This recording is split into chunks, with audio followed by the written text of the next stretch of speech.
Welcome, everybody, to Cycle Jerks Podcast, episode 118. I'm Mike Stewart, joined today by my co-host Dave Dalton, as always. And today we are very honored to have with us award-winning author of more than 20 books on athletic performance, including the much talked about book on this podcast, How Bad Do You Want It? He's also the co-founder of 80/20 Endurance and a co-director of the Coaches of Color initiative, Matt Fitzgerald. Welcome to the podcast. Great to be with you. Nice way to start the week. Yeah, yeah, fantastic. Well, boy, where do we begin? So we first learned about this book, the book "How Bad Do You Want It," from one of Canada's top female cyclists, and now competing in the Tour Divide. Her name's Marie Soleil Blay. And she told a story of her her personal relationship with the book and how it improved her performance by not paying attention to data while she did a 20-minute effort. She increased her FTP by 18%, and she credited that to the book, and that got Dave and I really fascinated with the idea and the book in general. And both of us have gone through the book now. I'm on my second go through of it. Can you talk a little bit? It's definitely a book that you can't read once. You got to go through it again and again. So it's great stuff. Yeah. And the concept of perception of effort is something that that anybody that does endurance sports, I mean, I think you spend a lot of time in that space. Your mind is constantly telling you, why are you doing this? What is left to accomplish at this point? Come on, you dummy. There's all kinds of inner dialogue things that go on. Hey, Mike, I did it. I'm doing it to you again, but can we let Matt just talk about a little bit of his history, how he got here, author turned runner, just so our listeners have your background and your resume, Matt? That works for me. So I am talking to you right now from Flagstaff, Arizona, but that's pretty far afield from where I grew up, which was New Hampshire. And I was influenced very much by my dad. Everyone says I'm him, just one generation removed. We're even exactly the same height, down to the quarter of an inch. But Wow. so my dad is a novelist, and I got the writing bug when I was very early. So I was 9 years old when I announced to my parents at the dinner table that I was going to be a writer when I grew up. Never changed my mind at any point. And then my dad also he ran marathons, and he did his first in 1983. I was 11 years old then.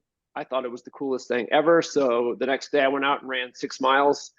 This was back when any kid could go out and run 6 miles without any training, because we lived outdoors. And fast forward, 40 years, and still writing, still running. I did branch into triathlons in the late 1990s, got into coaching in 2001. I'm an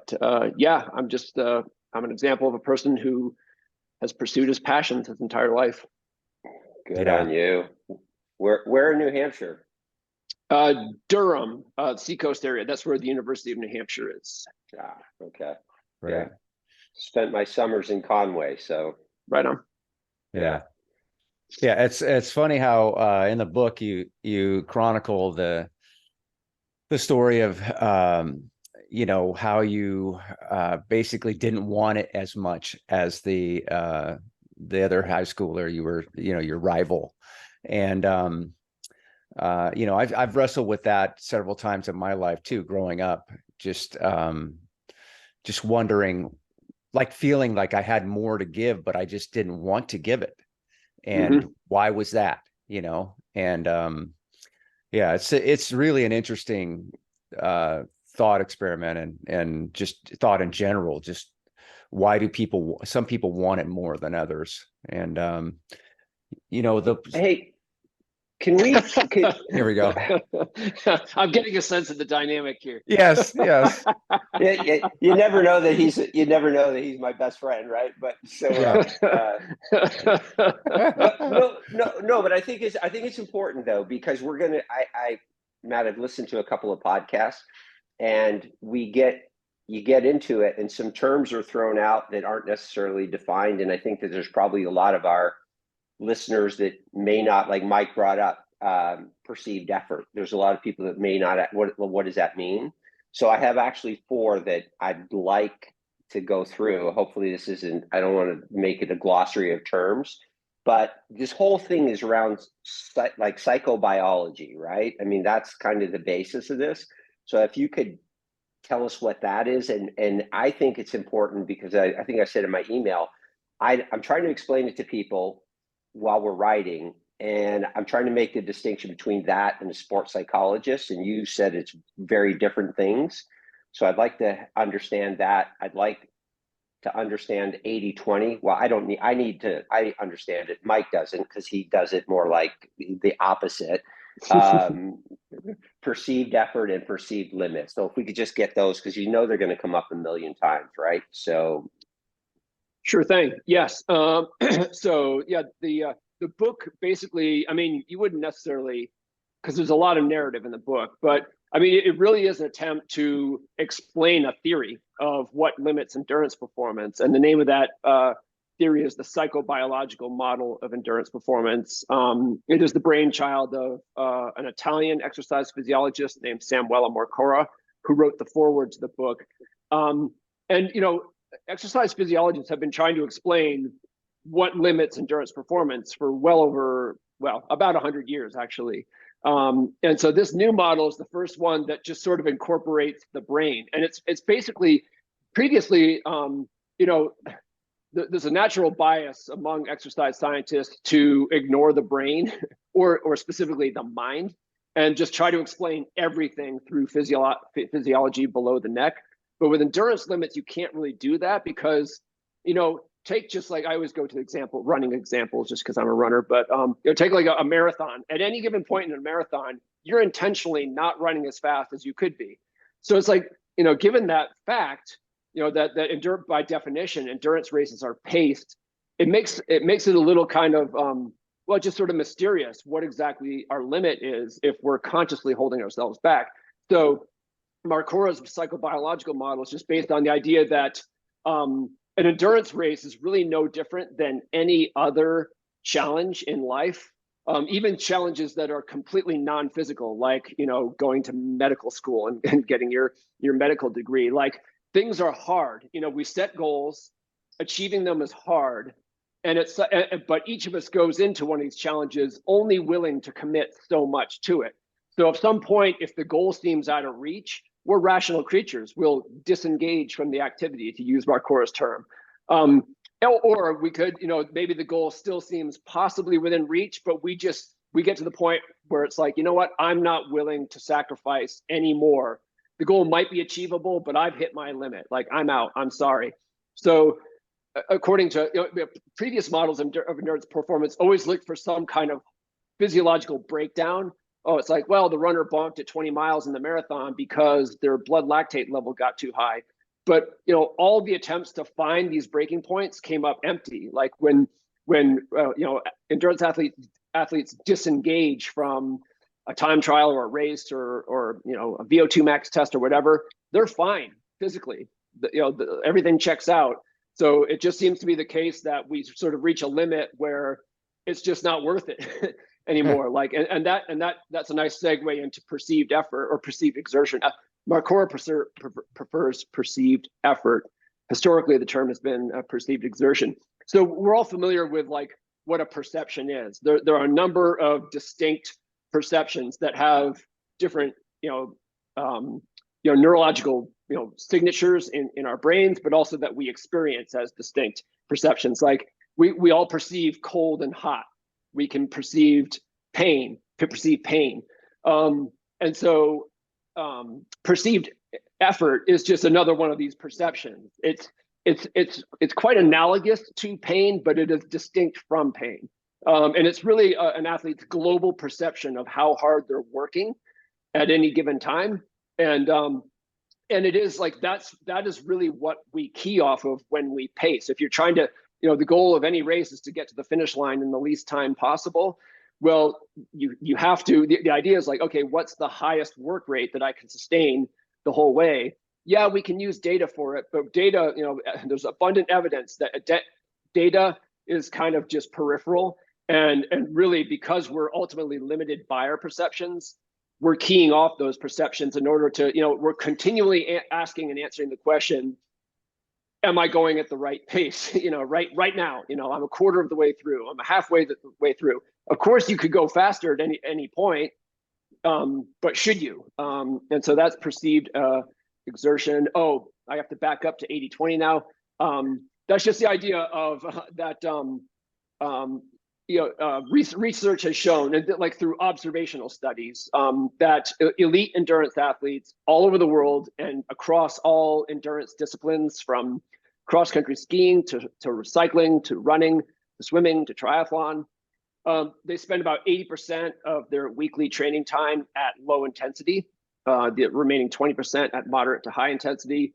And that nobody discovered this; it was just observed, and it appears to have just kind of been the way things shook out through kind of collective, generations-long blind trial and error, where people tried all kinds of different training methods. Those that worked better were retained. It's very much analogous to the evolution of species in biology, where survival of the fittest.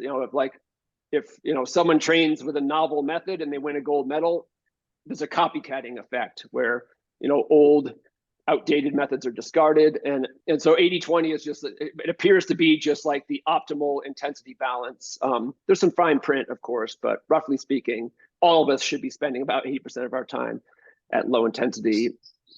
So I know at least 150 local cyclists have got that all wrong. Yeah. Well, the funny thing is that at the elite level, and that's a much abused word, but I'm talking about people who represent their country in world championships and Olympic games. 80-20 is universal at that level. You won't find an exception, because no matter how talented you are, at this stage, the bar of competition is so high that you can't get away with training with substandard methods. But if you go one layer below the elite level, almost everybody is not doing the 80-20 thing. So it's kind of funny where they're just there's almost like it's two different sports, and the elites are in on it. They have the secret, and then everyone else is just bumbling along with yesterday's methods. Right. Yeah.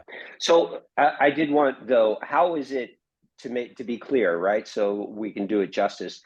Backtracking to the psychobiological model, it's different from sports psychology, right? And I think you made that clear in the book. Yep. But what is the difference?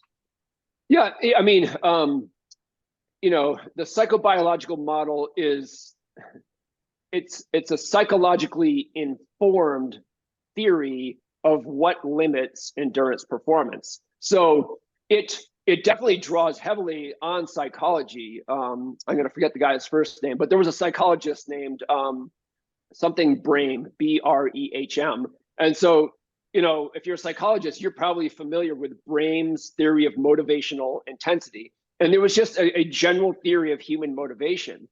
And so Samuel Marcora is an exercise physiologist, and he came up in the tradition of scientists trying to explain what limits endurance performance, entirely focused on the body, or if they consider the brain, it was only at an unconscious level, like automatic brain mechanisms.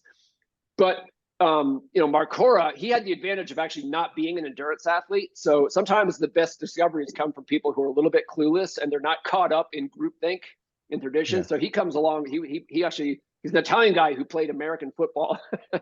Very, very, very interesting guy. But he comes along and he just calls bullshit on the whole thing. It's like you guys are trying to explain something that any athlete can intuitively explain. why aren't you going faster? Because you choose not to. Yeah. It's like right. everyone seems to forget that, like, that we're actually conscious and we're making choices as athletes as we go. We don't need some sort of, like, to invent some kind of, physiological circuit breaker that automatically trips when it reads some warning level in blood lactate in the body. It's like, that is just like way too fancy. Occam's razor, the simplest explanation is usually the correct one. So it's like, yeah, we're just, no different than, like I said, going to med school and saying, you know what, this is too hard, I quit. In a race, same deal. It's like, man, this really hurts. I didn't sign up for this. I'm gonna DNF and try another time. Yeah. Yeah. Yeah, it's interesting in sports. And a lot of times you hear it described as heart, right? They've got the heart, of a champion, and they just want it more than the other person.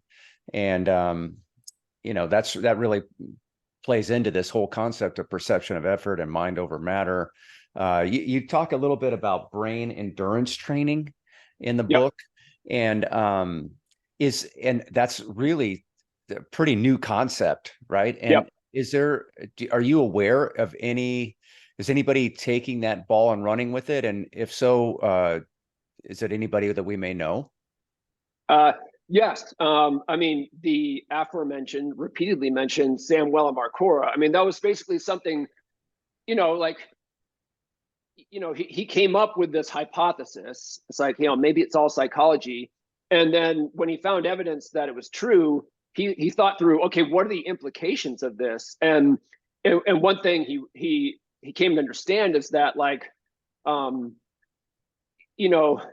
there's to throw another term at you to add it to our glossary. There's an important term called inhibitory control. And inhibitory control is a faculty that every human has. And it's just like, anytime you want two things at the same time that are incompatible with each other, like you want to lose 15 pounds and you want to eat fast food every day. Like, you want them both, but you can't actually have them both.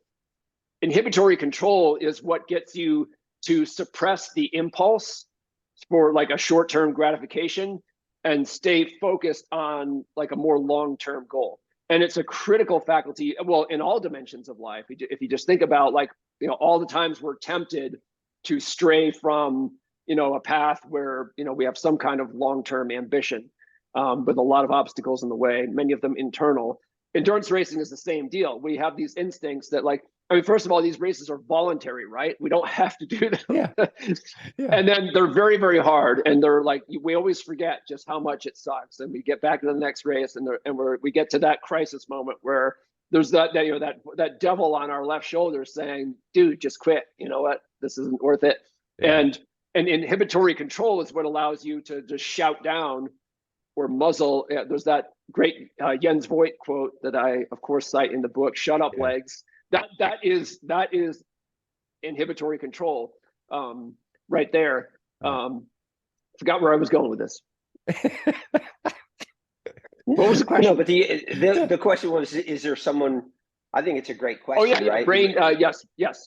So exactly. So the idea is that inhibitory control, like the standard way of testing this ability, is what's called a Stroop test, where it's just like you're in the standard Stroop test, you're just sitting in front of a screen and you're presented with different words, and all the words are the names of colors, like blue, green, red, yellow, and each word is also colored. So you see the same colors, blue, green, yellow, whatever, but they sometimes match and they sometimes don't.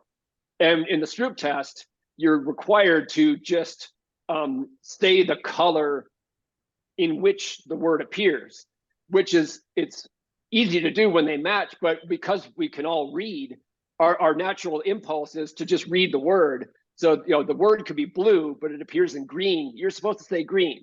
Yeah. And when they're coming at you fast and when your brain gets tired, it sounds stupid. Like, of course you can't mess that up, but people mess it up. So they score you by how quick you are, and then by how many errors you make. Fascinatingly, it's been shown that high-level endurance athletes perform better in a Stroop test than less advanced endurance athletes, who in turn perform better than sedentary people. Now, understand, your heart rate is not elevated when you're doing a Stroop test. You're in street clothes, you're sitting, you're looking at a screen. So this is like really powerful evidence that capacities that are entirely psychological in nature have a huge influence on endurance performance. So Marcora, just like, give him credit for believing his own theory. He's like, well, if that's the case, then we should work on, developing these faculties independently of exercise. So go ahead and do your training, but training shouldn't stop, after you shower. Like, you can do things to work on your brain. So, he has worked to develop ways of actually just like, they're not exactly the Stroop test, but there's the same idea where you just have to maintain a focus for a long period of time. And the military has gotten pretty interested in this type of thing. So there has been some testing done in sort of like the DARPA level, where they're trying to like be 100 years in the future in warfare.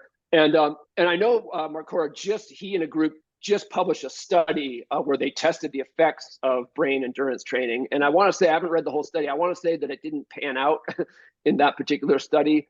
But sort of early days with that type of methodology. Right. So there's really no elite level athletes that we're aware of that are utilizing this theory to success, at least training it and embracing it as part of their formula for success. I would say there definitely are, but not with that specific, the brain endurance training thing. So, I mean, there are other ways. Like that's the cool thing about it. In the book, I make the point that in endurance, there's endurance performance. Everything is mediated by perception of effort, and so there are really only two ways. Well, there are two categories of methods that can positively affect endurance performance. There are those that increase your perceived effort tolerance. So anything that allows you to want it more or allows you just to tolerate a deeper level of suck will enhance endurance performance. And there's all kinds of ways to do that. Like ways of manipulating your motivation level are one. And also just like kind of exposure therapy, actually just practicing suffering in like a systematic way. So it's like you actually you don't necessarily have to get any fitter, but you can perform better just because you can tolerate more suck. And then the other category of methods that can improve endurance performance are those that reduce perceived effort at any level of output. The most obvious example of that is training. Like, people overlook the fact that like, if training didn't make 200 watts feel easier, then you couldn't sustain 200 watts longer. Because it's almost like, I like to use a horse and jockey analogy. Like, the horse is your brain, that the horse isn't going to move. I mean, so the jockey's your brain.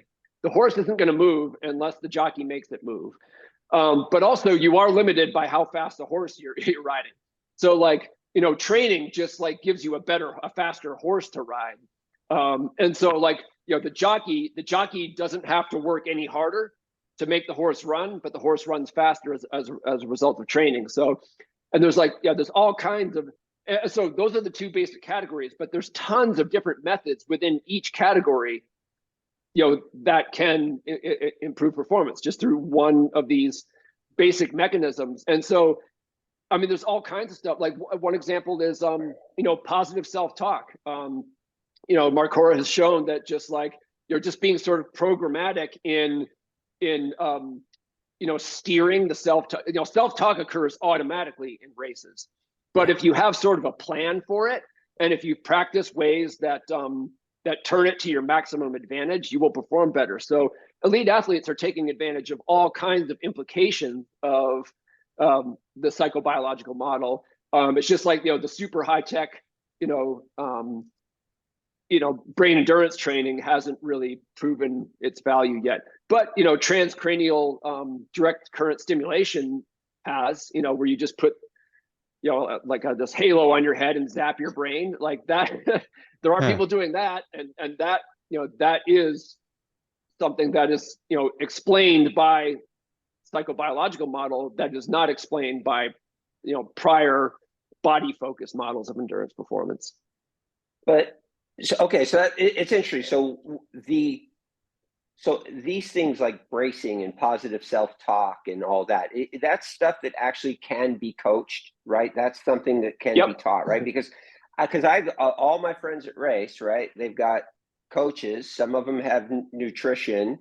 You know, they all go to PT. They get people to help them stress, but no one talks about their brain. So Yep. I think I think something is a missed opportunity here for people to elevate their game, right? I guess. Yeah, I mean, in certain ways, it's kind of a final frontier Mhm. in this long term quest to find the limits of human endurance. Like, we've come a long way. I'm sure glad I was born in 1971 versus 1871 in terms Yeah. of like being able to inherit pretty sophisticated training methods. But that doesn't mean we've reached the mountaintop yet. I mean, shoot, a world record was set in the marathon yesterday. So, Yesterday, Yeah. right? Yeah. Yeah. Yes, your guy. That's your yep. guy. I was listening to you on Bike Death, and you were leaving to go watch the marathon, I think, right? Yeah. To see the Yeah. record. Okay. Yeah. So yeah, for sure. I mean, which is kind of exciting, you know what I mean? Because like there's still stuff left to learn. And I mean, you could just be a scientist and you just find it interesting. But if you're an athlete, I mean, there's something there's something in it for you. Like if you sort of like jump on this, it's a competitive advantage over those who are just still ignoring the brain. Right. What about data? Like Marie's testimonial about your book and then writing without data allowed her to reach new heights. You find that athletes generally, endurance athletes, really, there are many of us consume data, and you could use it to your benefit and also to your detriment, as Marie points out. But what's your take on it in general? Should you be watching your data while racing, while training, or is it better to, turn it off for periods of time and then come back to it? Or what's your approach to data? Yeah, I think it's, I think the question like, is data good or bad is a red herring. I think, Hmm. anyone, I mean, I think all of us who have basic sanity would agree that like there is a role for data in training and racing. So the question doesn't become like data or not. It's how do we what is the best use of data? And my bias always is to look at elite best practices, like what seems to be working at the very pointiest end of the spear. And there's actually emerging research in this area, like backing up my own sort of just anecdotal observations, where um, if you look at how the highest performers use data, you can either be bossed by or be the boss of your data, and the highest performers are the boss of their data. And so they tend to be, and again, this has been researched, they use data, but they are very selective. So they don't just like, it's not like come one, come all, I'll measure everything. They have what's known as an internal locus of control. So they always, it's part of the reason they're the best, is like they trust themselves more than anyone else or anything else.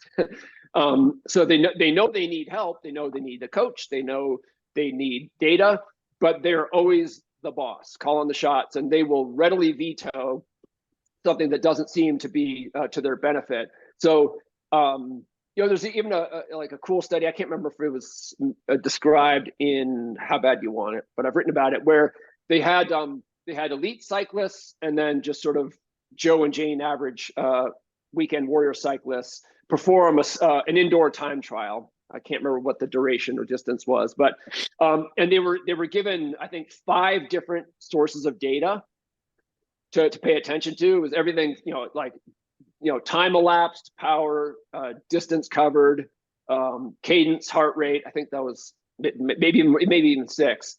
and they actually tracked the movements of the individual cyclists' eyes as they completed the time trial to see what they were paying attention to, which sources of data. And what they found was that the amateurs were all over the place. They were scattered. They were just like roving among everything. And the elite cyclists tuned out almost everything. They really just wanted to know how close they were to the finish and how much power they were putting out.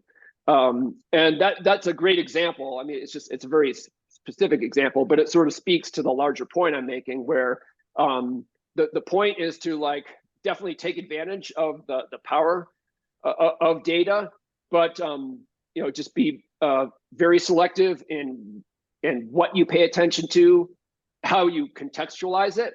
That's a critical layer. Like for a lot of amateurs or like less advanced athletes, we don't know how to contextualize or interpret the numbers. I sometimes jokingly say that like a runner could be out on a run and their watch could say suddenly, as like a malicious prank, you're dying, call 911. And like the average runner would stop running and call 911.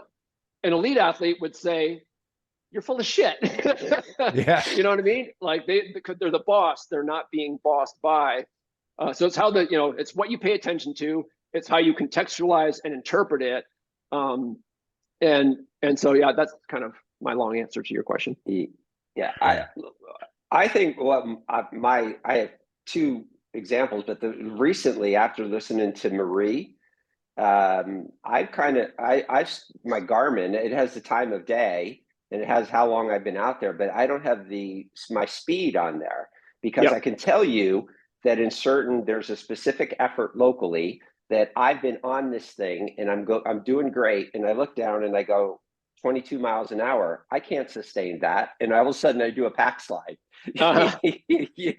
So I've just shut it off. And I don't really pay attention to it when I'm riding. And to Mike's point about how it's impacted his life, that's a silly example, but that's how it affected my riding in just the last couple of months. So, yeah. But can we talk?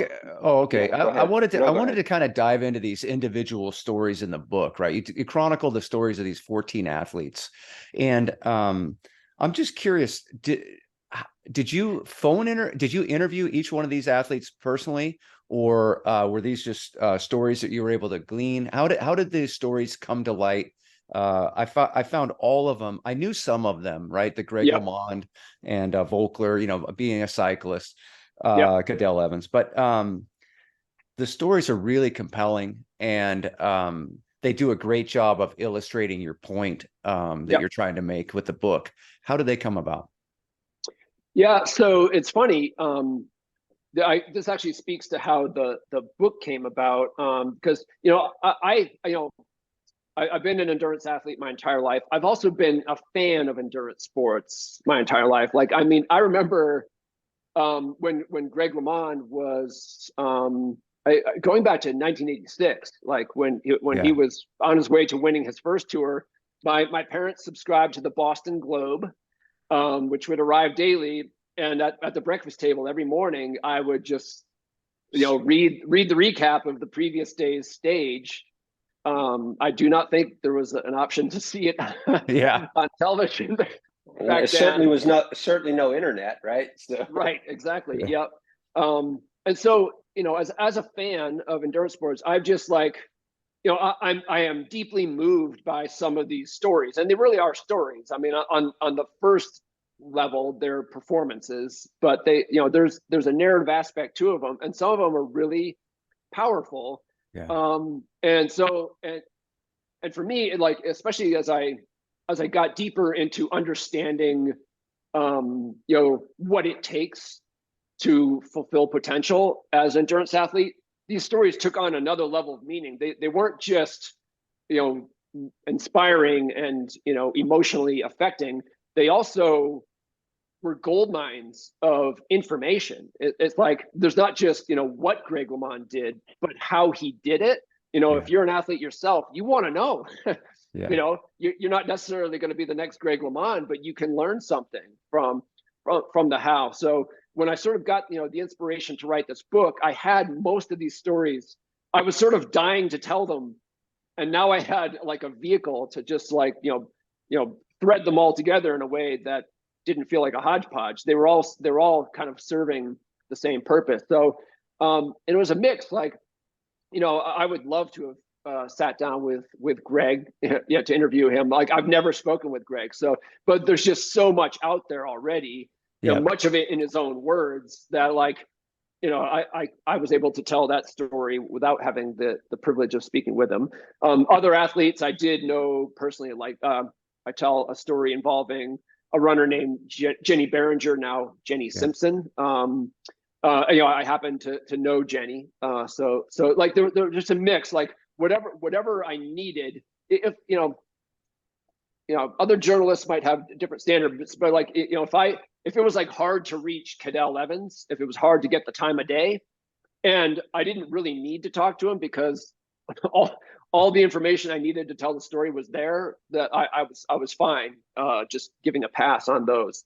For others, like the two New Zealand rowers, you know, like there's no way I could have told that story without interacting directly with them. So just, you know, whatever was needed for the individual case.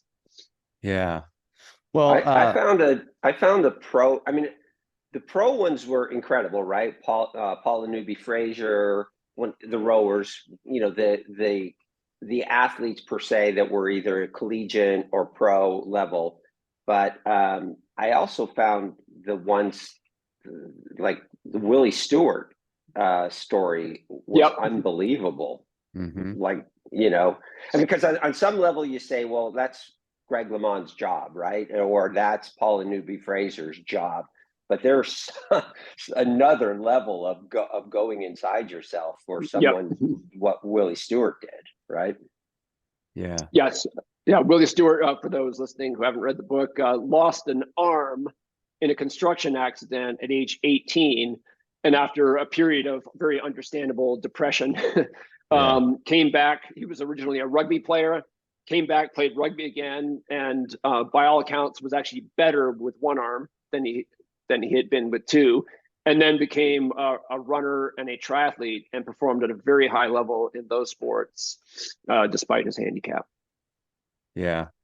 Yeah. You know, I remember growing up with Prefontaine, you know, just he got on my radar somehow, you know, and you bring to light this quote of his, you know, race pace is a suicide pace, and today's a great day to die. You know, it's a bravado, and the whole it's such a shame that he passed so in the manner that he did at such a young age, because you just wonder what he would have gone on to accomplish in his life. You know, one of the other stories that really hit me was the Paula Newby-Fraser, how I believe it was her story where she adopted this different training, this more intense training. She was doing more harder cycling efforts in an effort to grow, and it didn't end up working out in her favor. And then she went back to probably the 80-20 model, although it wasn't described as such for her training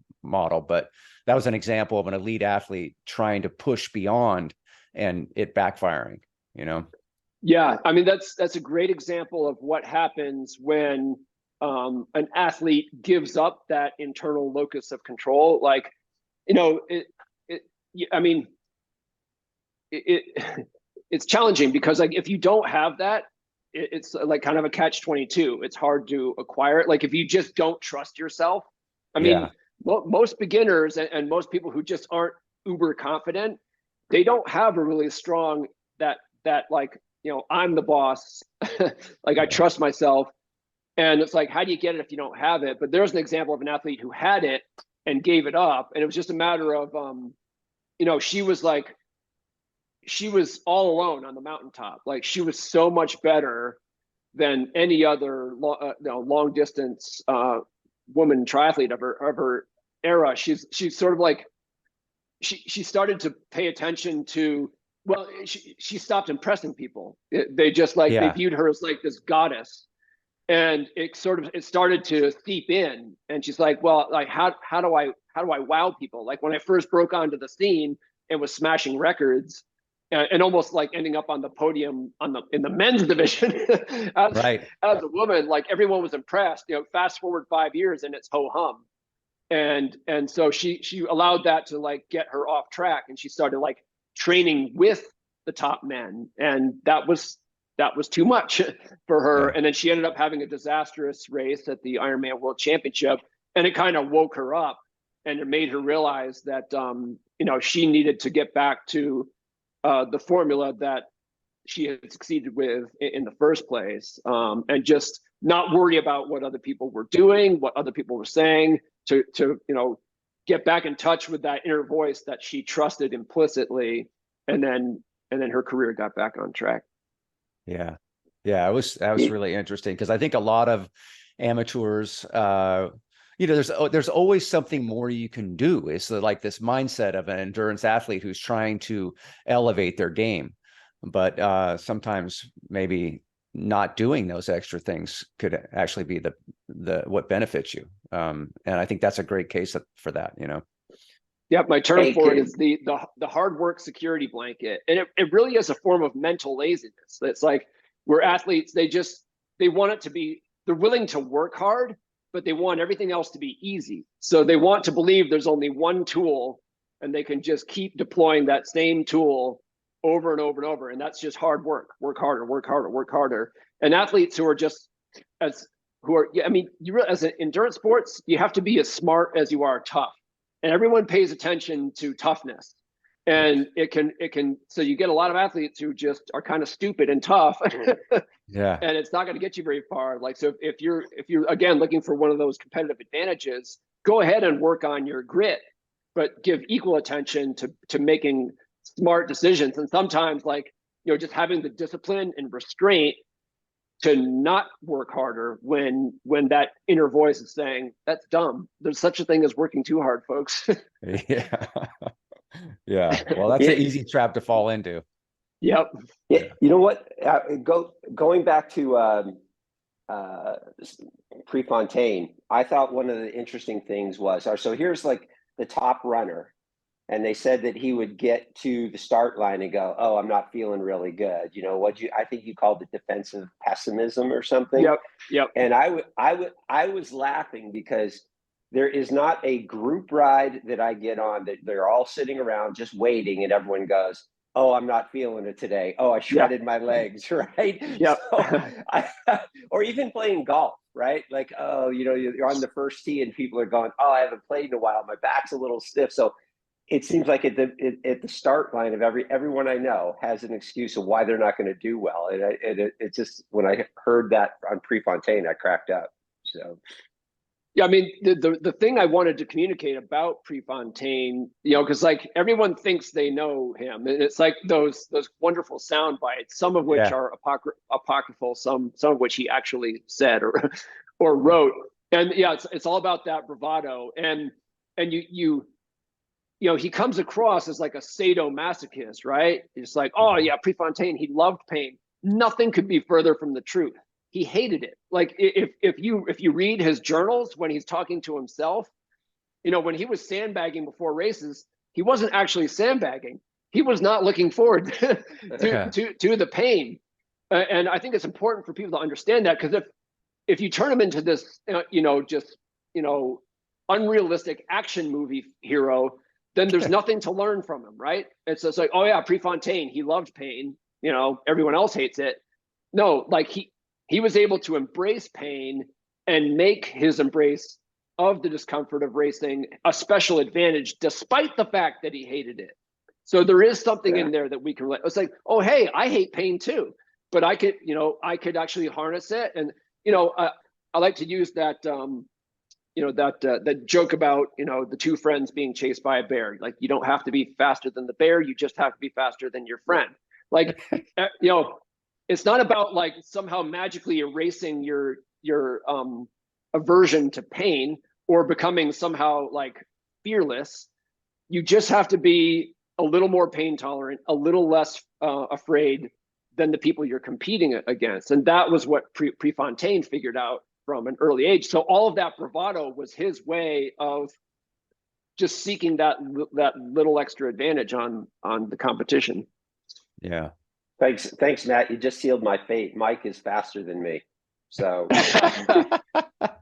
Well, avoid bears. You know, it's interesting with pain management too. You know, some athletes really wear their pain, and other athletes conceal their pain. You know, and the way that you first of all, I want to say I love the way that you chronicled all these stories. They're so compelling, and the way that you put them together, it was just like every one is like a little masterpiece. The Volkler one to me is like because he was so bad at hiding his pain. And you tell this story about you were I think you're a collegiate runner, and you come off this section, and this woman says, "Wow." And you know, you were wrestling with, wow, she's saying wow because I look so great, or wow, he looks like shit.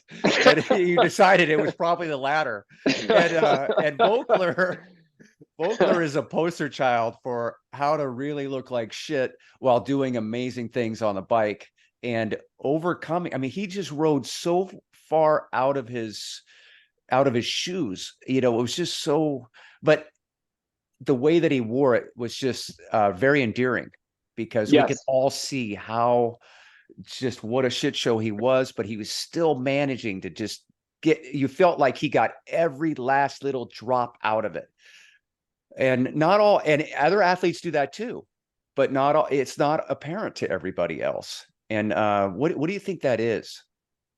Yeah, that's a fascinating little kind of nook. If you look at the psychobiological model, there's a lot to it, and you can find like little areas to focus on, and one of them is how we express. So perception of effort is obviously internal, and neuroscientists have sort of learned kind of like where it comes from, because everything starts with activity in the brain. So there are very specific things going on in our brains when we feel like we're working very hard as athletes.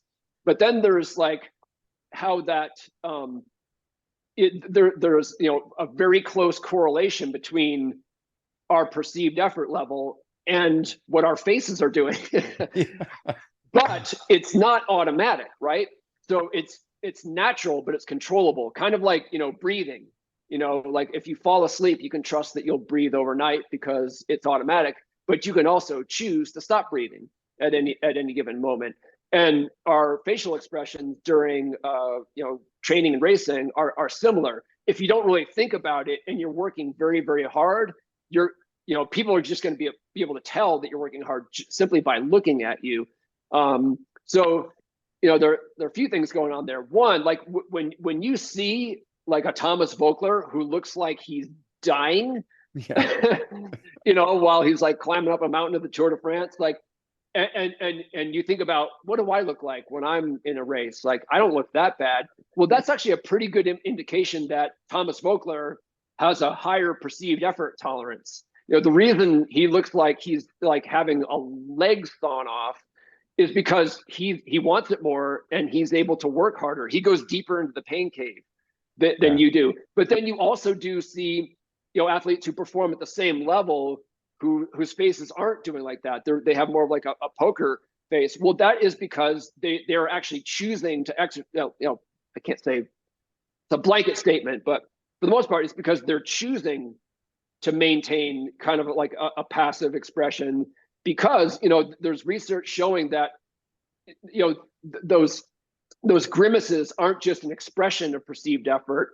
They're also part of it. So if you actually choose to wipe the grimace off your face and smile a bit, like Eliud Kipchoge is like big on trying to smile during races, you actually are able to lower your perceived effort just a tiny little bit. So it's just a way of like one of those, another lever you can pull to try and eke out another 0.05% of performance by like using the control you have over your expression. And then also there's the effect that it has on the competition, right? Like, never let them see you sweat. So you can kind of psych out other riders because they expect a grimace to, be a tell that you're on the rivet. Yeah. Yeah, it's interesting. As an observer, you think, boy, if let's just say let's say Nielsen Palace. If Nielsen Palace could take his effort to Volkler's level, his commitment to Volkler's level, maybe he could, but there's nothing that says he's not already at that level. He's just managing it completely different. But on the surface, it just looks like beyond the grimace of his face, also Volkler's body was just flailing and it just looked terrible, and so it's an interesting dynamic that I think about quite a bit, actually. Yeah. Something to the poker face. The poker face is also, that's pretty powerful. Yep. Yeah. So one of the things I'm curious about, and maybe it is both, but there was a story in there about the cross country championships. And I think you attributed a lot of what it was to the group effect because there were so many Americans that were, doing so well in that. But there was also the story in the same thing, which was about the two guys that were in the lead. And the one guy at some point started to really feel the pain. And I think there was a line in there where he said he couldn't see his teammate running next to him because he was so bleary-eyed and so far into the red that he couldn't see his teammate. And I guess what I'm trying to figure out is it like a training thing, like the group effect, or you have a methodology to listen to your body, or is it an in the moment thing? Like when you're so bad that you can't see the guy running next to you, how do you get past that? Right. So, whereas one seems to be like a training plan. I like Paula Newby Fraser. I'm going to listen to my body, boom, boom, boom. But there comes a point in a race when it's like, I need something extra, right, at this moment to stay on. And that one blew me away. That one just kind of blew me away. He's almost blind and he's just dug down. So I don't know, thoughts? Yes. There's this whole emerging perspective on endurance performance. It's not really an alternative to the psychobiological model. It's just different and in some ways complementary, where it's described as an ecological approach.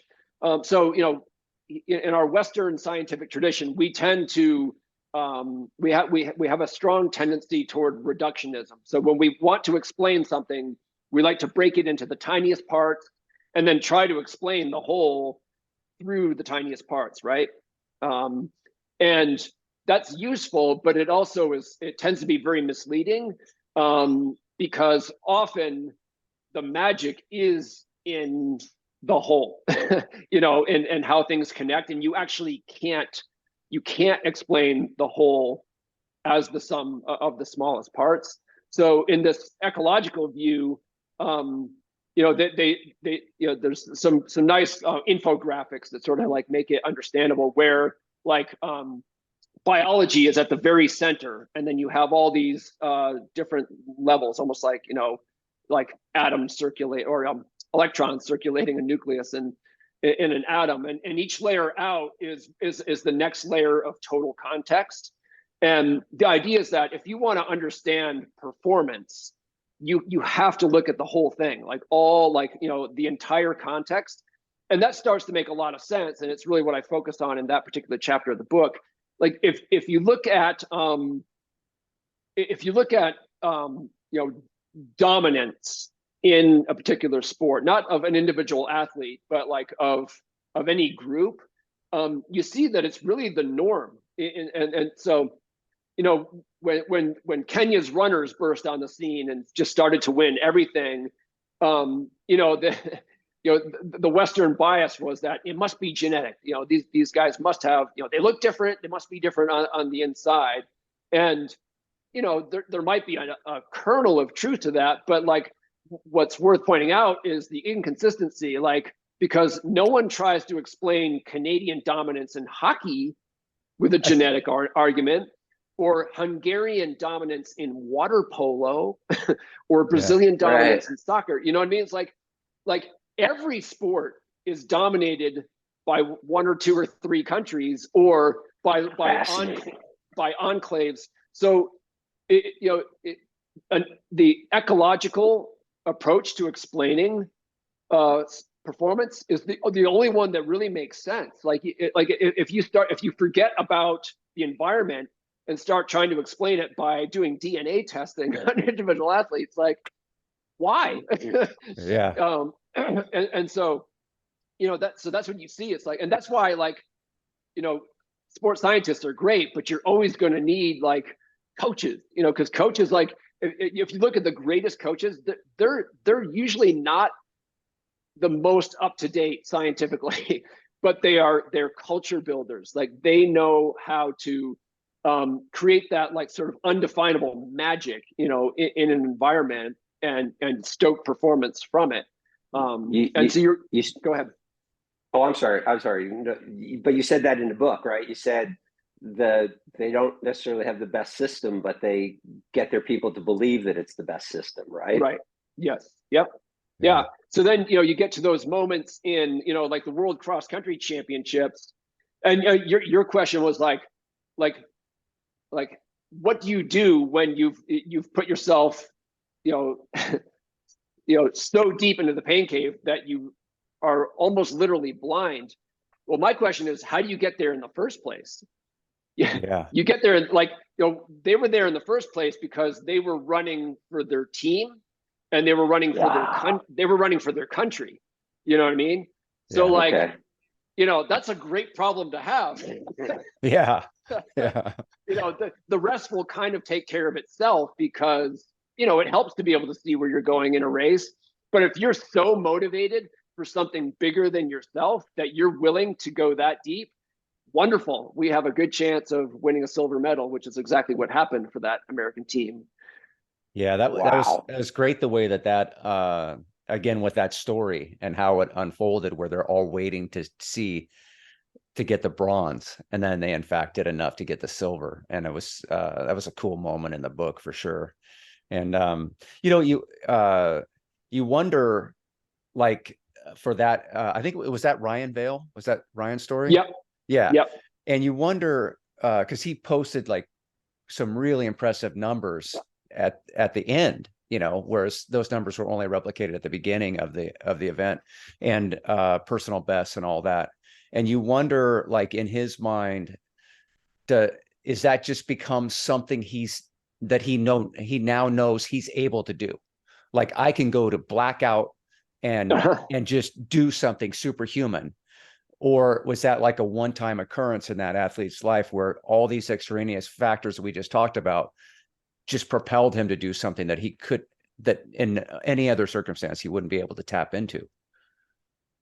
Yeah, that's a great question. I mean, it could be either or a mix of both, honestly, because in my coaching, I remind athletes all the time, like, you're never going to forget things you experience as an athlete. Like, they can't be undone, right? So if you're able to achieve something special as an athlete, because you just go to a place that you've never gone before, well, that leaves a mark. You're not just going to forget it and move on.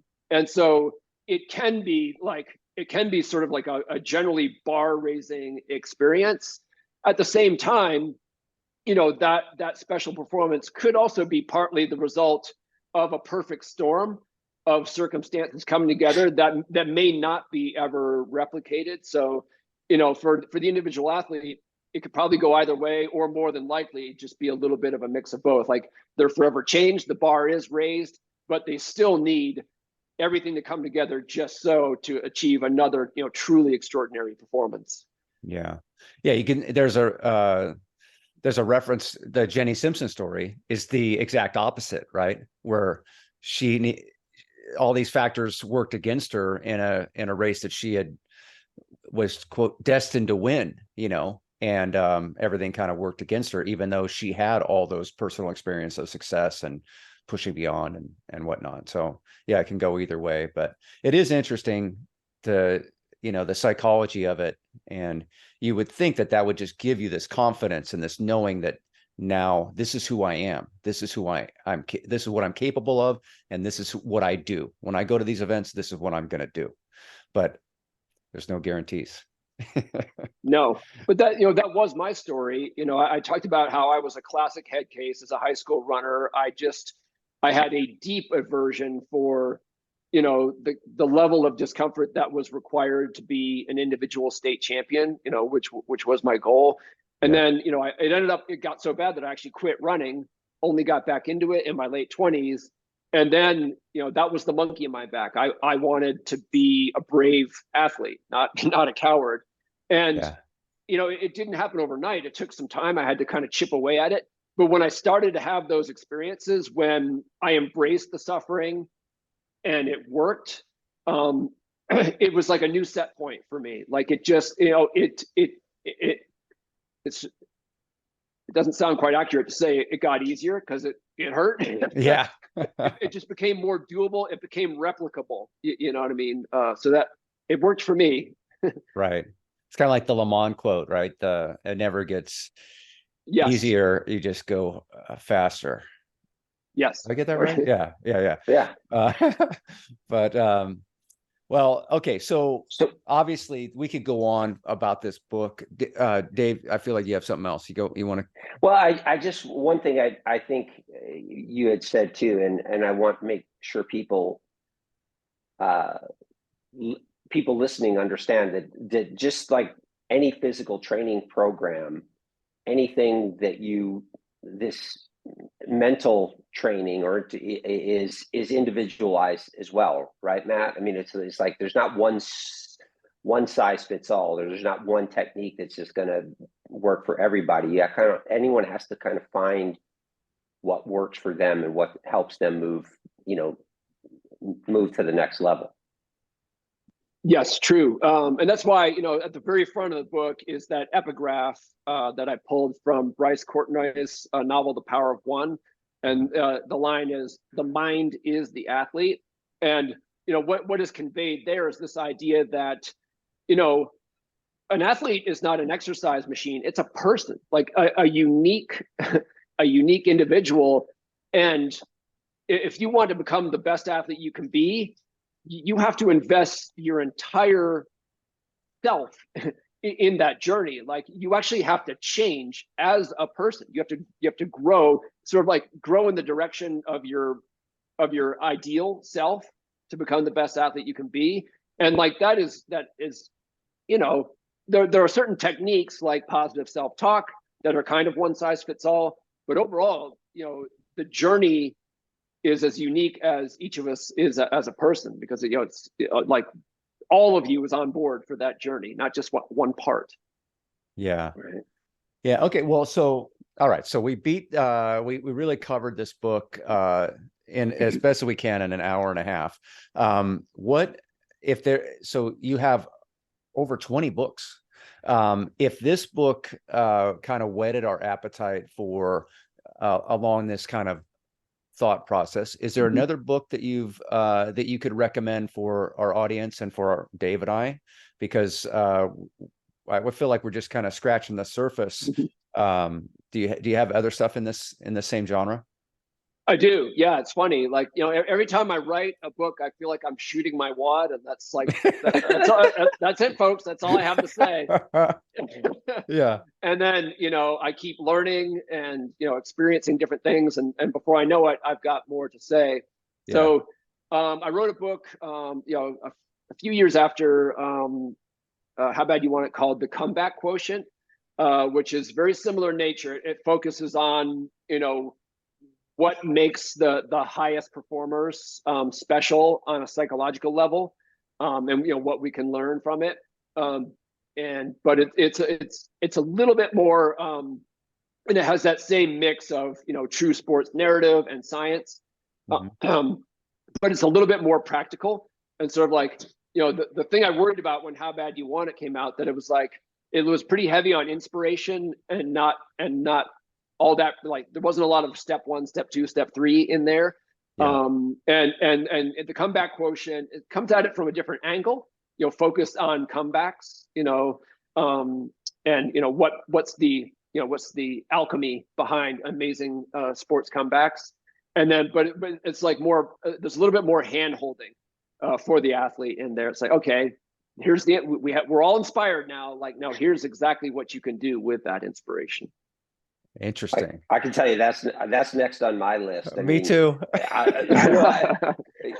I know, and for very practical reasons. I wouldn't say it's a comeback, but pre-COVID, I was at this level, right? And on my cycling, and I know I'm not at that level now. And I trying to figure out, what do I got to do? I mean, I'm 4 years older, but what do I got to do to come back? And I saw that book and I'm like, okay, next on Audible, here we go. Right. Well, I think the thing that, I'm 57, Dave's 63. And as we get older, we're very serious about our commitment to our sport, and our fitness and everything else. But you realize you're trying to get everything you can out of yourself, and the mind is kind of while we've probably been working on it, subconsciously our entire lives, to the book really brings to light, like, this is an area where we could potentially, even in our 50s and 60s, maybe we could still tap into something new that can take us forward. And, when you're in your 20s, it's easy to tap into something new. Oh, I'll just ditch, ditch whatever it is you're doing, ditch alcohol, and I'm going to just boom. Yeah. In your 30s. Every time. All right. I can't help it. I'm a big, I'm not a huge fan of alcohol. But and Dave is, and you want to go faster, Dave? Ditch the alcohol. I know. It's that simple. No, the answer's in his book. It's not giving up alcohol. It's in his book. I know it. I know. Yeah. Well. Hey, but there is one other book though. I've heard you talk a lot about pacing. Yep. Yeah, and I find I was listening to another podcast that you were on pace, and I thought it was interesting because I think, or my takeaway in listening to you describe it, I always thought of pacing as a physical thing, right? It's okay. I've got to start slow and build up, boom, boom, boom. But that's really more even of a psychological thing too, because you have to control that, right? In your mind, you have to control it. And I made that leap just listening to the other one. I thought, no, that's a physical activity, but it's more mental than anything, right? Yeah, it very much so.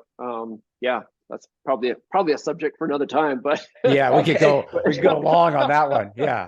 Well, I just wanted people to know that book's out there too. So right on. Appreciate it. Yeah.